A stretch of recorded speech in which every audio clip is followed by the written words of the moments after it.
What the crap? Yeah, I had several of them tell me that. So like, look, I live in this county. Mist hung heavy over forests, mountains, and remote trails, cloaking the wilderness in an eerie stillness where every shadow seemed to hide something watching. The air carried the weight of stories whispered for generations, tales of shapes glimpsed through fog, of sounds that didn't belong, and of sudden attacks without explanation. From a tour bus slammed by a towering figure on a rainy Appalachian ridge, to a park ranger's chilling encounter with 3 massive silhouettes in the foggy Cascades. In this video, we'll explore 6 terrifying encounters with the unknown. It was July 13th, 2025. A tour bus had been winding along a narrow, twisting road high in the remote Appalachians for nearly an hour, when the first sense of unease settled over the 20 passengers.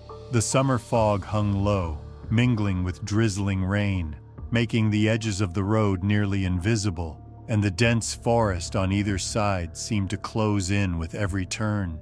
At 42, bus driver Leonard Hayes was experienced in these roads, familiar with the sudden drop-offs and hidden curves, and he gripped the steering wheel with practiced calm.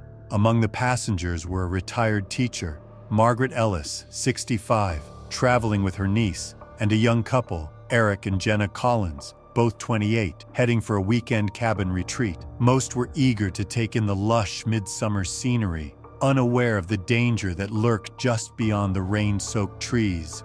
Without warning, a violent pounding erupted on the roof of the bus, rattling the windows with such force that several passengers screamed in unison. Margaret grabbed her niece, pulling her close as if proximity could shield them, while Eric scrambled toward the middle aisle, searching for something solid to brace against. Leonard slammed both hands on the wheel, feeling the bus lurch under a heavy, unseen impact, as if the world itself had struck the vehicle. The roof groaned, twisting under the blows, and the sound of something immense dragging against metal filled the cabin, shaking the air with terror. Through the streaked, rain-laden windows, passengers caught glimpses of a dark figure, impossibly tall and broad, silhouetted against the dim gray of the forest. Its movement was deliberate, intelligent, and its presence pressed against the bus like a living weight, as though it understood every motion and hesitation inside.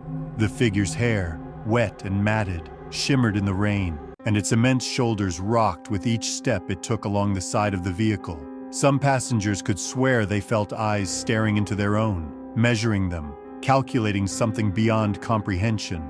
Leonard swerved violently to avoid a toppled tree laid diagonally across the road, its roots clawing at the mud as if placed there intentionally. The tires skidded, the bus fishtailed, and the screams of fear rose again, mingling with the roar of the engine and the slap of rain against the windows. Eric clutched the handrail, sliding across the floor as the bus veered, narrowly missing the jagged edge of the road that disappeared into the steep hillside. The figure followed briefly, matching the bus's sudden shifts with unnerving precision, before finally retreating into the forest with a movement both swift and silent, leaving a suffocating quiet behind, broken only by the labored breaths of those trapped in the cabin. Inside, the passengers shook uncontrollably, eyes darting to every shadow beyond the windows. Margaret pressed her face to the glass, scanning the dark tree line, convinced the presence had not left entirely but lingered at the edge, watching. Jenna, teeth chattering, wiped rain and sweat from her brow, trying to make sense of the encounter while her mind raced through every possible explanation. Falling branches, wind, hallucinations. Yet none of them could explain the purposeful way the bus had been attacked, nor the intelligence that seemed to drive the immense figure's every motion. By the time Leonard guided the bus to the small ranger station at the end of the ridge road, the storm had lessened, leaving only the persistent drizzle and a bitter chill that seeped into their bones. Authorities arrived after frantic emergency calls, calming the shaken group and inspecting the bus for damage. Windows were dented, the roof had several deep gouges, and mud streaked the sides where something had clearly leaned or struck. Yet investigators, puzzled by the passengers' hysteria, offered mundane explanations: heavy branches, gusting winds, perhaps a falling tree. Their official report dismissed the story of a giant, intelligent being as exaggeration, likely fueled by fear and the treacherous weather. But the passengers could not forget what they had seen. They described a single immense figure, covered in dark hair, moving with deliberate intent, its presence forcing the bus to swerve dangerously as it pressed against metal and rubber. Each detail, from the broad shoulders to the enormous hands gripping the bus roof, was seared into their memories. Even days later, when police officers visited their homes to follow up, they found the group haunted by nightmares and trembling at the thought of Pine Ridge, the images replaying in their minds with relentless clarity. Locals in the nearby valley spoke of similar stories. Whispers passed quietly at the diner and in the general store. Hunters who ventured too far along the ridge spoke of fleeting glimpses of enormous figures moving between the trees, always just out of reach, watching. Old-timers warned travelers to avoid that stretch of road, claiming the forest held watchers who struck without warning, creatures that understood human behavior in a way that made simple accidents seem insufficient as explanations. Some dismissed these tales as folklore, the kind meant to scare tourists and excite stories around campfires. But the passengers from the tour bus could not be persuaded by skepticism. Margaret, weeks later, still refused to ride buses through forested routes, and Eric avoided hiking trails that cut deep into the Appalachians. Leonard Hayes, who had driven that bus for decades, refused for the first time to take a route he knew well. The image of that dark, massive figure pressing against the roof burned into his memory. The Collinses never forgot the sensation of being measured, the way the figure's presence seemed to weigh on them like gravity, intangible yet undeniably real. For those who had seen it, the memory was not just a fleeting terror, but a profound awareness of vulnerability, a brush with something entirely beyond human comprehension. The forest along retained its silence afterward, the storm subsiding, yet the passengers knew it had not truly left. Something had watched, something had tested them, and though it disappeared into the shadows, the knowledge of its existence remained, a lingering dread that no rational explanation could fully erase. The road still curves through the Appalachians, deceptively calm in the daytime, yet locals continue to warn those who travel it. The forest keeps its secrets, its watchers waiting, unseen but ever present. And for those who were on that July bus in 2025, the terror of being observed by something vast became a permanent scar upon memory. Park Ranger Elijah Warren, 48, had spent nearly 20 years patrolling the remote northern section of the Cascade Mountains, guiding hikers, maintaining trails, and ensuring that campers respected the fragile alpine environment. On the morning of September 17, 2014, following an overnight storm that had left the forest damp and cloaked in heavy fog, Elijah set out alone to inspect a secluded trail, a rarely traveled stretch where the trees grew so densely that sunlight barely reached the moss-covered ground. He carried his standard ranger pack, flashlight and binoculars, expecting a quiet morning of trail clearing and debris removal. But within minutes, the air seemed charged with an unnatural tension, and every step forward felt heavier than the last. As he rounded a bend, the fog thickened into a nearly impenetrable curtain, and Elijah noticed three shapes standing motionless among the trees, barely visible through the mist. Each figure was enormous, at least 8 feet tall, their bodies covered in thick, dark hair matted with moisture from the storm. Elijah froze, gripping his flashlight tightly, its beams slicing feebly through the gray haze. The figures moved with astonishing precision, each gesture deliberate, coordinated, almost as though they communicated silently with one another. Their enormous heads turned slowly, scanning his direction, and a chill ran down his spine as he realized that their gaze, though he could not see eyes clearly, was intelligent and calculating, assessing him as though he were part of some larger experiment. For a full minute, Elijah remained perfectly still, every instinct screaming to flee, yet his legs refused to respond. One of the figures raised an immense arm, pointing toward a cluster of stones stacked unnaturally at the base of a tree. Nearby, several branches had been broken and arranged in geometric patterns, forming shapes that suggested careful design rather than the random destruction of a storm. The ranger understood at once that these movements were not casual. The figures were leaving messages, marks of intention, perhaps a warning or a territorial claim. His heart pounded against his ribs, each beat loud in the foggy silence that seemed to absorb all other sound. As suddenly as they had appeared, the three beings vanished, melting into the dense underbrush with speed and stealth that contradicted their enormous size. No sound accompanied their retreat, only the soft, ghostly rustle of leaves, as if the forest itself had swallowed them whole.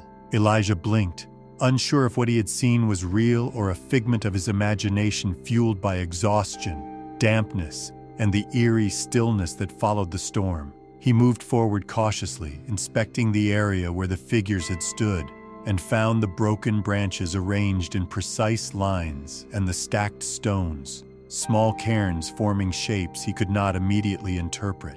Each marker felt deliberate, intentional, leaving an impression of intelligence behind something utterly unhuman.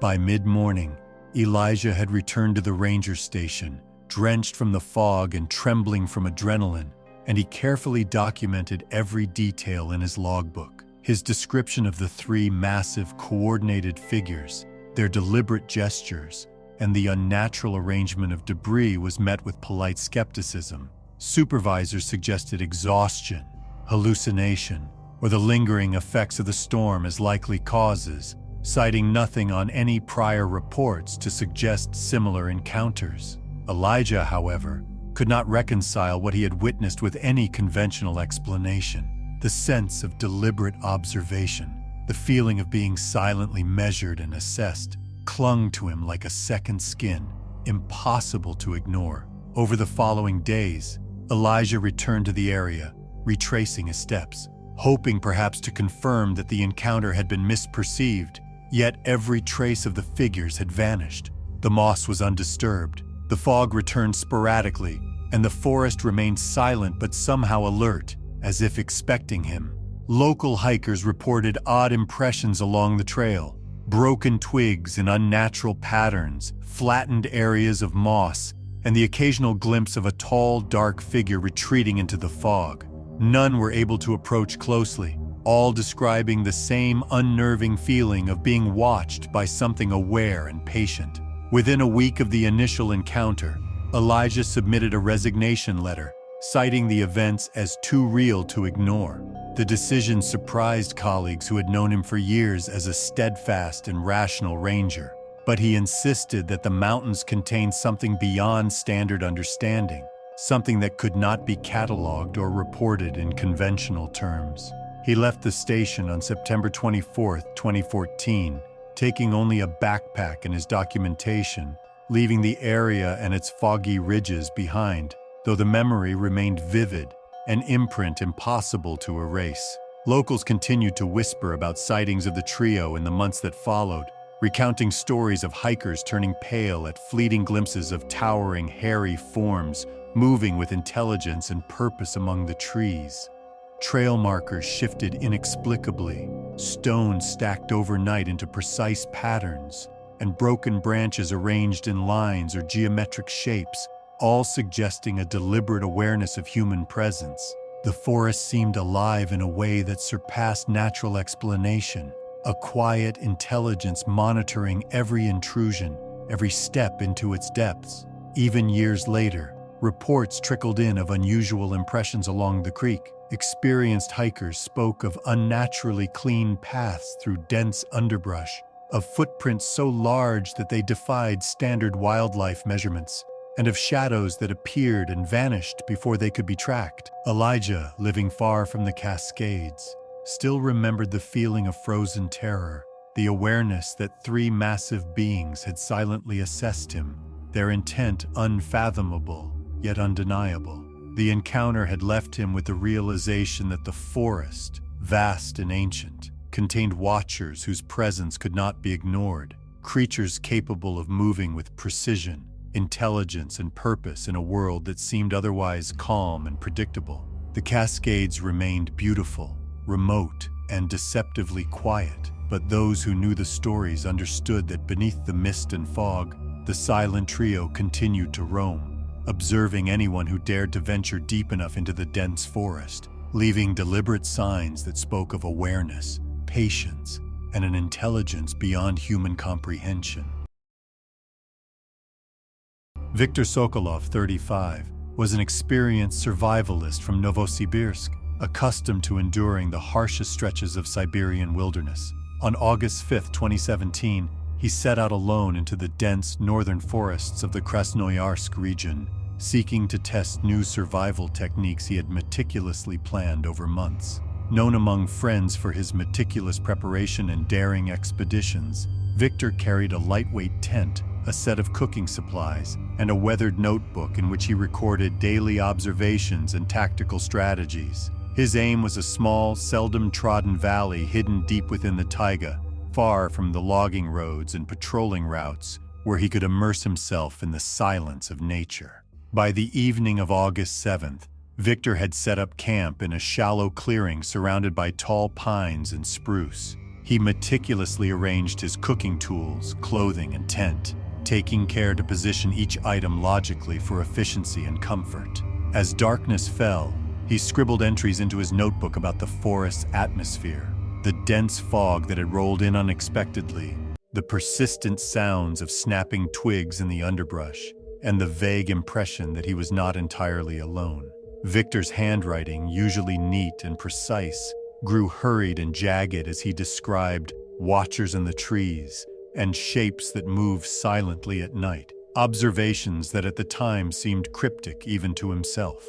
He had been careful to distinguish imagination from observation, noting that instinct often magnified ordinary sounds into perceived threats. The following morning, August 8th, Russian forest patrol units conducting routine surveillance along a rarely traveled stretch of Krasnoyarsk's northern forest stumbled across the clearing. The sight immediately alarmed them. Viktor's tent had been partially dismantled, clothing was scattered, cooking supplies strewn haphazardly, and his notebook lay open atop a fallen log, pages fluttering weakly in the morning breeze. Officers noted the precise arrangement of broken branches nearby. Some snapped at right angles, others bent unnaturally into triangular forms. The scene had an eerie symmetry, as though some unseen hand had deliberately left a trail of signs meant for careful scrutiny. Investigators meticulously cataloged the evidence. The notebook revealed detailed entries in which Viktor described movement among the trees, patterns in the broken underbrush, and fleeting glimpses of enormous forms that seemed to vanish the instant he tried to focus on them. One page, smudged with mud and water, contained hurried sketches of tall, dark silhouettes and cryptic phrases like, "They watch but do not approach," and "Messages left for my eyes alone." Officers reported a strange sensation of being observed while collecting evidence, an instinctive awareness that something immense lingered just beyond the line of sight, hidden in the dense foliage. Despite weeks of thorough searching, no additional trace of Viktor was ever found. Dogs and trackers failed to pick up his scent beyond the clearing, and aerial searches revealed no signs of movement, campsites, or recent passage. Every surrounding trail appeared untouched by human presence. Officials, noting his meticulous planning and tendency to embark on solo excursions, officially concluded that Viktor likely chose to disappear voluntarily, seeking solitude or an extreme survival experience beyond reach. Yet the cleared ground, the scattered items, and especially the notebook entries suggested otherwise, implying that an unseen intelligence had taken a distinct interest in him, leaving subtle, deliberate messages and seemingly controlling the environment around the clearing. Local residents and forest guides whispered about strange occurrences in that region of Krasnoyarsk. Hunters spoke of enormous shapes glimpsed among the trees, moving with uncanny precision and vanishing before pursuit could begin. Timber workers reported broken branches bent unnaturally overnight, and small piles of stones appearing along seldom-used paths, as though forming signals meant for someone or something capable of understanding them. These accounts matched Viktor's last notes almost perfectly, strengthening the suspicion that his disappearance was not accidental or voluntary, but influenced by a force that could observe, manipulate, and remain hidden.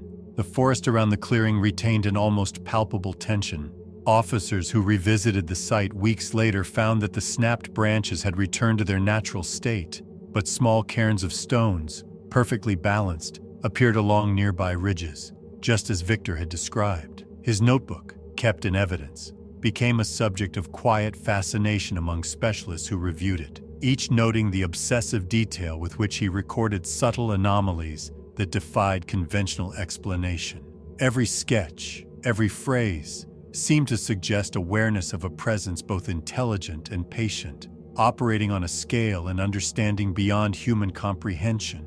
Months passed, and Victor's case became a cautionary tale among survivalist communities in Siberia. Enthusiasts debated whether he had stumbled upon unknown wildlife, perhaps bears unusually large or coordinated, or whether something entirely beyond natural classification had taken an interest in him.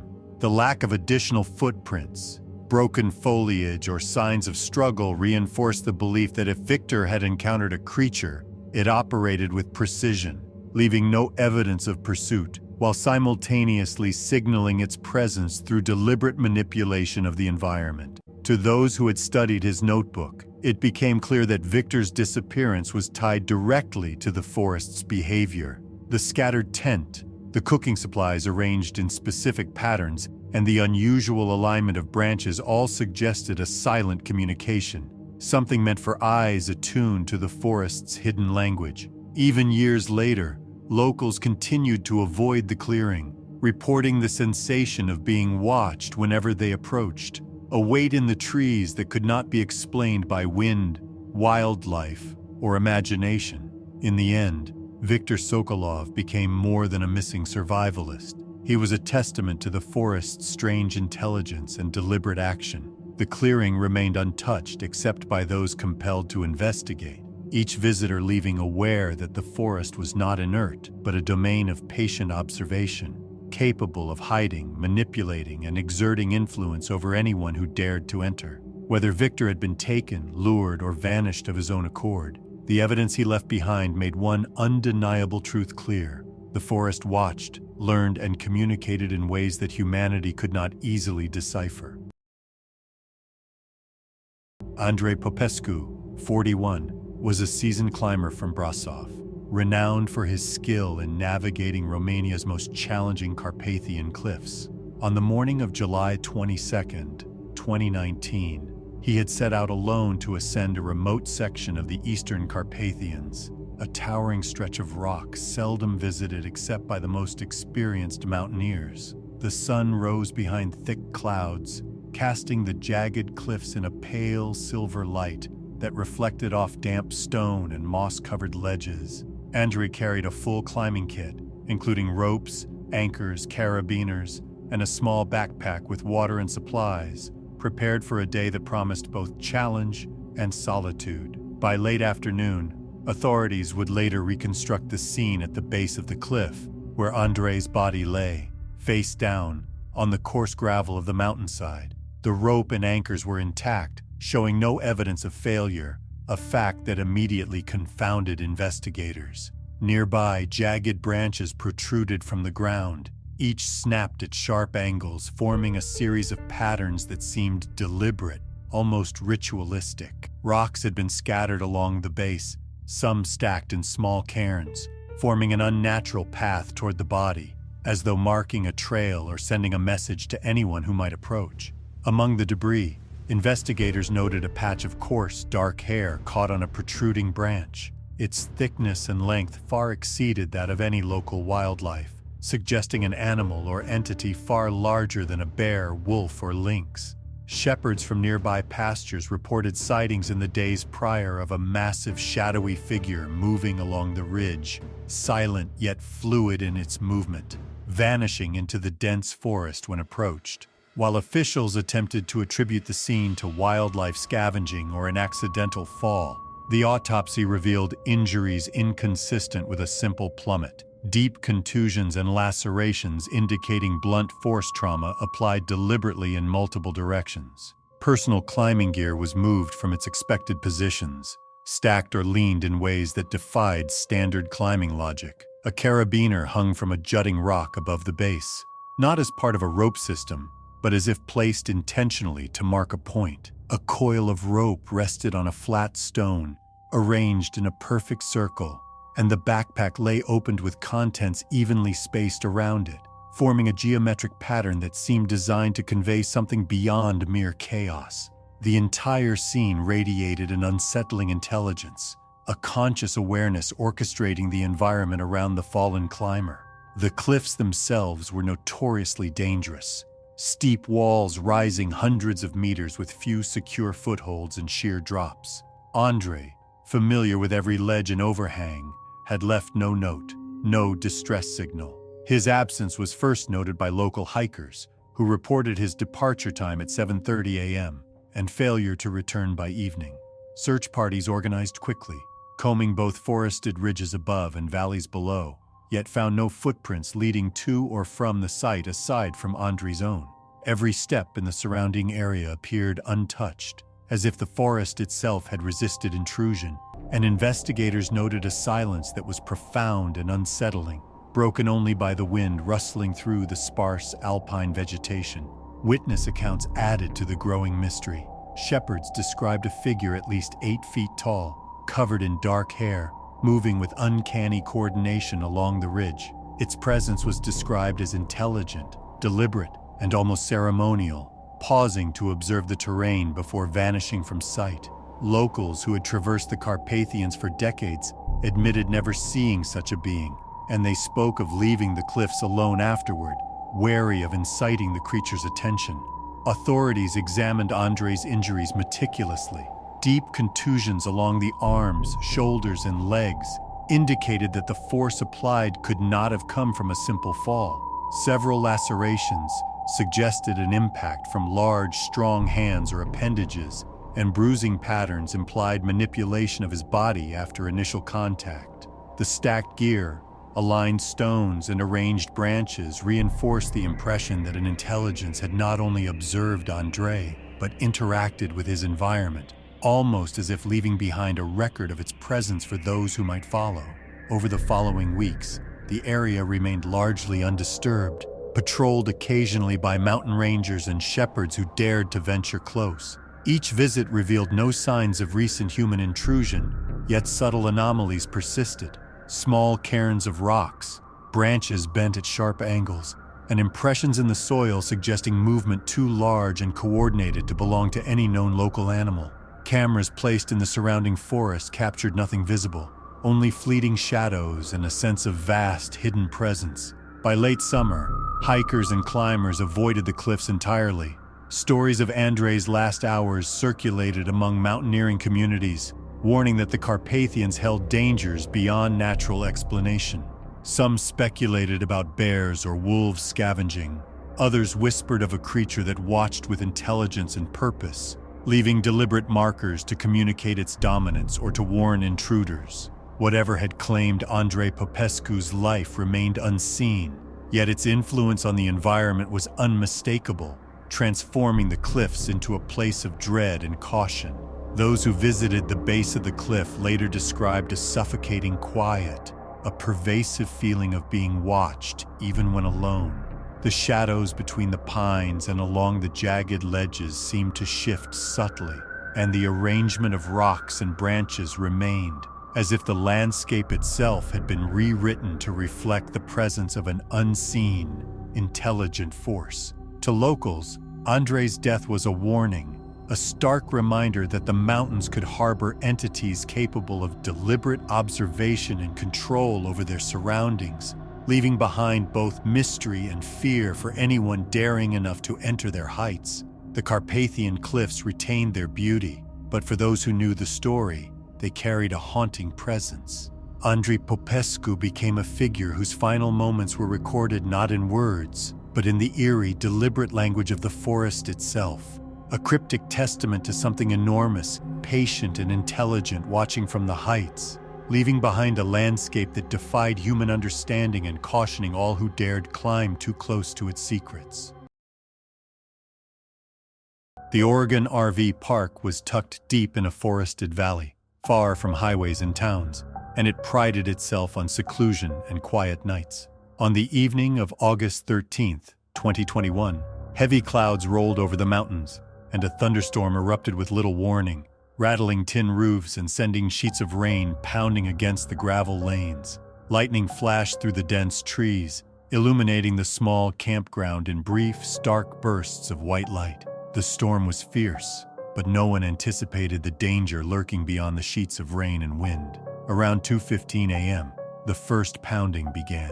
Campers awoke to violent thuds against their RVs, scraping sounds like metal claws against aluminum siding, and the rolling rumble of something massive moving between the units. 42-year-old George Miller, camping with his wife Carla, 40, and their 16-year-old daughter Sophie, turned on the small interior light to find a massive, hairy arm thrust partially through their partially open window, gripping the latch and tugging with deliberate force. The arm recoiled as the presence moved back into the darkness, leaving the family frozen in terror, hearts pounding and breaths short, uncertain if the creature would return or if what they saw had been real. Across the campground, other RVs bore evidence of the chaos. Doors were torn open, hinges bent and twisted. Awnings were shredded into ragged strips that flapped violently in the wind, and picnic tables had been overturned, some partially splintered. Heavy guttural breathing and low growls echoed through the spaces between units, sending campers scuttling to the interior of their vehicles, clinging to blankets and peering cautiously through rain-streaked windows. No one was physically grabbed beyond the single terrifying glimpse into the Millers' RV, but the sense of being hunted pressed on every mind present. Ranger patrols and local authorities arrived at first light, trudging through mud-slicked lanes to inspect the aftermath. Officials attributed the destruction to bears seeking shelter from the storm, framing the night's events as chaotic but ultimately natural. However, the investigators noted details that defied ordinary explanation. Footprints that began and ended abruptly, areas where mud had been disturbed in patterns too deliberate to be random, and a general sense that whatever had moved through the campground had understood the layout and the placement of each RV unit, choosing targets selectively and moving with intelligence and purpose. The next morning revealed the most unsettling evidence. Personal items, coolers, folding chairs, and food containers had been gathered and stacked neatly in the park's central clearing, forming small piles that suggested deliberate order rather than careless scattering. Nothing appeared damaged in these arrangements, and no evidence indicated that any known wildlife was capable of lifting and moving items with such precision. Campers who had witnessed the events described the arrangement as eerie, unnerving in its calm contrast to the violent chaos of the previous night. It was as though the creature responsible had surveyed the campground, causing destruction yet pausing to leave behind a record of organization, a calculated message in its wake. Several families recounted the sensation of being observed throughout the storm, an awareness that intensified each time thunder masked the movements outside. The hair on arms and necks prickled as if some unseen presence passed just beyond sight, testing windows and doors, watching without directly interacting. The pattern of destruction and subsequent order suggested intelligence far beyond that of any bear, wolf, or other local animal. Even experienced campers and wildlife experts found themselves unsettled, recognizing that the forest could conceal something vast, capable of deliberate observation and manipulation. By mid-morning, the park was abandoned, and few campers returned for the rest of the season. Locals talked among themselves about the event, warning travelers to avoid the campground after dark, describing glimpses of massive shapes between the trees, large, dark, and covered in coarse hair, moving silently, quickly, yet with attention to detail. Some swore they had seen the shape of a head rising above treetops, scanning the RVs with an almost human curiosity before retreating into the forest. Every account shared a sense of calm, controlled observation beneath the raw strength and chaos previously unleashed, as though the presence had tested its environment and moved on without need of immediate confrontation. The official report remained unchanged: bears and storm damage. But campers and locals understood a deeper truth. The RV park's secluded lanes, normally quiet and serene, had been breached by something enormous and deliberate, capable of both destruction and careful arrangement. The juxtaposition of chaos and order, the precise placement of objects after a night of terror, reinforced a lingering belief that the creature operated with intelligence, not instinct alone, leaving a subtle signature of its presence for those who might follow. Over the following weeks, those who had witnessed the event avoided the park entirely, fearing another encounter. Rangers reported no further signs of large animal activity, yet they acknowledged an uncomfortable feeling whenever they patrolled the area, the sense of eyes tracking them from the darkness, the shadow of a vast presence moving just beyond the reach of flashlight beams. The forests surrounding the campground, already dense and difficult to navigate, seemed to hum with life, both natural and unidentifiable, reinforcing the notion that the events of August 13th were far from ordinary. To campers, the RV park had transformed into a landscape of suspense and subtle threat, a place where ordinary wildlife explanations fell short, and the presence of something intelligent and enormous could not be dismissed. George Miller and his family returned home shaken, their experience etched into memory with the vivid clarity of terror, the tug of a massive arm through a window, the low growls that resonated beneath the storm, and the deliberate arrangement of their belongings the following morning, each element an indelible mark of an unseen observer. By the time autumn arrived, few dared set foot in the campground after dark, and the memory of that stormy night became a whispered story among locals, a cautionary tale about the forests of Oregon and the presence of something patient, calculating, and far larger than any bear or known predator. Whatever prowled the RV park on August 13th, 2021, had left a lasting impression, blending destruction with deliberate order, leaving survivors aware that the forest could conceal more than wild animals. It could conceal intelligence with intent. A convoy of off-road enthusiasts set out early on September 9, 2022, to explore a remote stretch of the Rocky Mountains in Colorado, a trail known for steep climbs, jagged rocks, and dense forest cover. The group included 4 vehicles with 22 people ranging from experienced drivers to weekend adventurers. Leading the convoy was Lucas Harding, 39, an off-road guide familiar with every twist and turn of the trail, followed closely by his brother Aaron, 35, and a small circle of friends eager for a day of challenge and scenery. By 7:15 a.m., the trail had become shrouded in dense fog, reducing visibility to mere feet and casting the forest in a gray, nearly monochrome haze. The dirt path wound along cliffs and through thick trees, each turn obscured, each shadow amplified by the mist. Suddenly, the lead Jeep shuddered violently, and the windshield rattled as if struck by a heavy, unseen object. Everyone in the vehicle froze, heartbeats spiking, scanning the fog for a cause.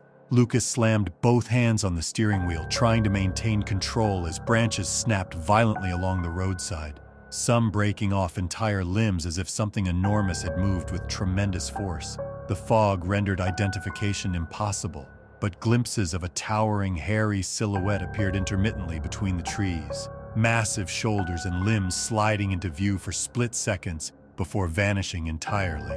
The convoy lurched to a halt, radios crackling and sputtering with static, then going dead for several long, terrifying minutes, leaving the group isolated, cut off, and uncertain what was stalking them from the mist. The air was thick with tension. Every member of the convoy strained to hear anything over the wind and rumble of their idling engines. The subtle crack of twigs, the low resonance of something heavy moving through underbrush, and the occasional scrape against bark or boulder. Aaron felt his stomach tighten as he glimpsed what seemed like a massive hand vanish behind a tree, the hairs damp with morning moisture, the size disproportionate to any known wildlife in the Rockies. Even those who had spent decades driving in the backcountry felt unnervingly vulnerable, aware that whatever had struck the Jeep and moved so silently through the fog could have anticipated their every maneuver. As the fog pressed in, Lucas guided the lead vehicle cautiously along the trail, noting the placement of fallen branches and shifted rocks that did not appear accidental. Some boulders had been nudged slightly, forming subtle markers along the edges of the path, like silent signals of awareness, evidence that the presence was observing and manipulating its environment with intelligence. The convoy moved slowly, each vehicle keeping close, engines rumbling like warnings, yet the pervasive sense of being stalked persisted. Every rustle in the underbrush made bodies tense. Every shadow seemed alive, moving just out of clear sight. After 10 minutes, the radios flickered to life, each crew member exhaling audibly at the return of communication. Messages exchanged quickly revealed the shared terror. Every driver and passenger had glimpsed the enormous figure or sensed it moving nearby, yet no one could confirm more than a brief outline of movement. Hands trembled as steering wheels were gripped, fingers white with tension, eyes scanning for shapes in the gray haze. Lucas estimated the silhouette had been at least 8 feet tall, broad, and covered in dark hair. Its movements deliberate, almost intelligent, more than the random wandering of wildlife startled by fog and vehicles. By late morning, the group had reached a more open section of the trail, where the fog thinned and visibility improved. The path was clear, yet the impressions of the encounter lingered. Snapped branches at precise angles, minor shifts in the undergrowth, and areas of flattened moss that appeared too patterned to be random. Despite official suggestions later that the damage could have been caused by falling debris or startled animals, every member of the convoy was adamant. The presence had followed them, appeared at calculated intervals, and retreated on its own terms. Their fear was not of animals, but of something massive, aware, and capable of observing and influencing their movements. The convoy returned to the nearest ranger station at 1:30 p.m., drenched with fog and cold from exposure to the early morning mist. Officials recorded minor damage to the lead jeep, noting scratches along the windshield frame and several dents consistent with impact. Yet the explanation provided, a fallen branch or wind-driven debris, felt insufficient to Lucas, Aaron, and the others who had felt the presence looming through the fog, its massive form assessing them with intelligence beyond instinct. Reports and photographs were filed, but investigators could offer no explanation for the precise placement of branches